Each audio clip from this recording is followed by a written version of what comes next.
एक सुंदर गांव में, जहां हरे भरे पहाड़ और चमकते तारे थे, वहां ओली नाम का एक नन्हा लड़का रहता था। उसकी आंखों में हमेशा जिज्ञासा चमकती थी और हर रात सोने से पहले वह अपनी खिड़की से बाहर देखकर चमकते हुए चांद को निहारता था।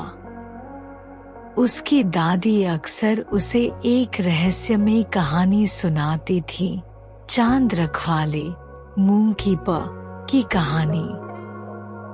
चांद रखवाला, दादी कहती, हर रात चांद को चमकाने और दुनिया में मीठे सपने फैलाने का काम करता है, लेकिन उसे देखने का मौका केवल उन्हीं को मिलता है जो एक बड़े रोमांच के लिए तैयार होते हैं।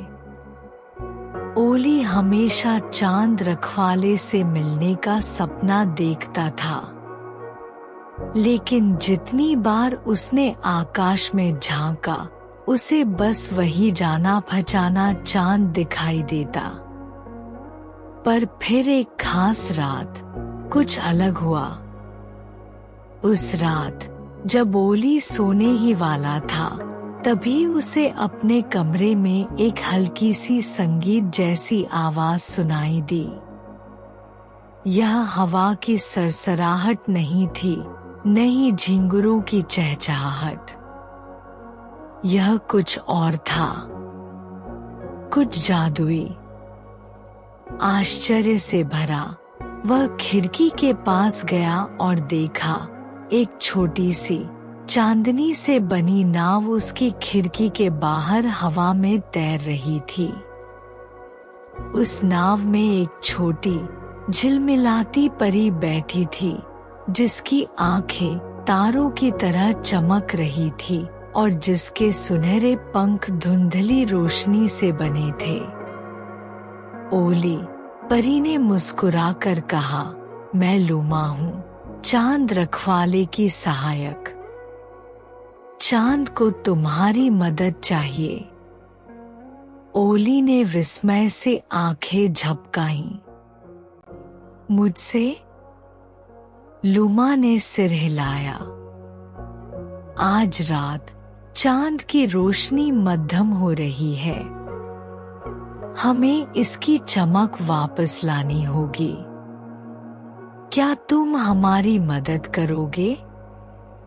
ओली का दिल जोश से धड़कने लगा।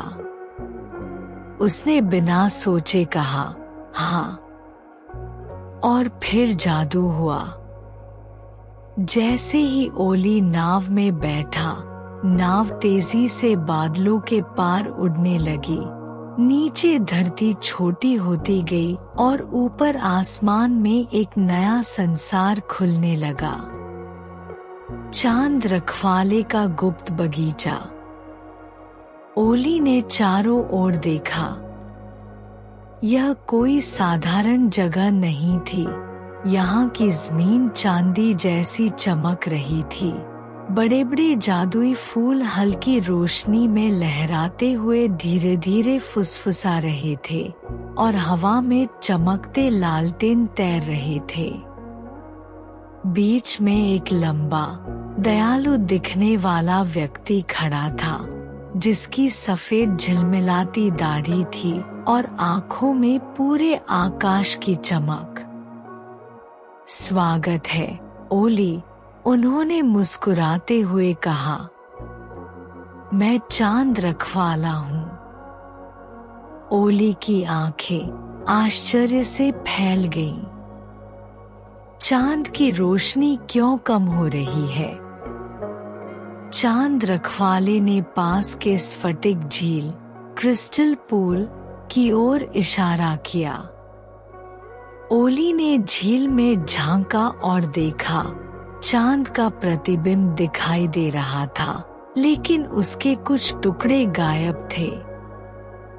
चांद की रोशनी, चांद रखवाले ने समझाया, बच्चों के सपनों से आती है। लेकिन आज रात कई बच्चों ने सपने देखना भूल गए हैं, और बिना सपनों के चांद मध्यम हो जाता है। ओली ने चिंतित होकर पूछा, तो हम उन्हें फिर से कैसे सुला सकते हैं? चांद रखवाले ने मुस्कुराकर आसमान की ओर इशारा किया, जहां सैकड़ों सुनहरी जुगनू उड़ रहे थे। ये हैं सपनों के जुगनू, ड्रीम फायरफ्लाइज। जैसे ही ओली ने हाथ बढ़ाया, जुगनू उसकी हथेली पर धीरे धीरे उतरने लगे। जब ये जुगनू किसी सोते हुए बच्चे के तकिए पर बैठते हैं, चांद रखवाले ने कहा, तो वे मीठे सपनों से भर जाते हैं। ओली ने हंसते हुए कहा, मैं इन्हें पूरी दुनिया में फैला दूंगा। लूमा हंसी। तैयार हो जाओ, ओली। और फिर ओली हवा में ऊपर उठ गया, जुगनुओं के साथ तैरता हुआ पूरी दुनिया में फैलने लगा। वह देख सकता था एक छोटी बच्ची जो बादलों की सवारी का सपना देख रही थी, एक लड़का जो चॉकलेट से बने शहर में दौड़ रहा था, यहाँ तक कि एक प्यारा कुत्ता जो इंद्रधनुष के पीछे भाग रहा था। जैसे जैसे जुगनू सोते हुए बच्चों तक पहुंचे, चांद की रोशनी और भी चमकने लगी। और फिर चांद वापस अपनी पूरी चमक में आ गया। अगली सुबह जब ओली जागा तो वह अपने बिस्तर में था। क्या यह सब सपना था? उसने सोचा।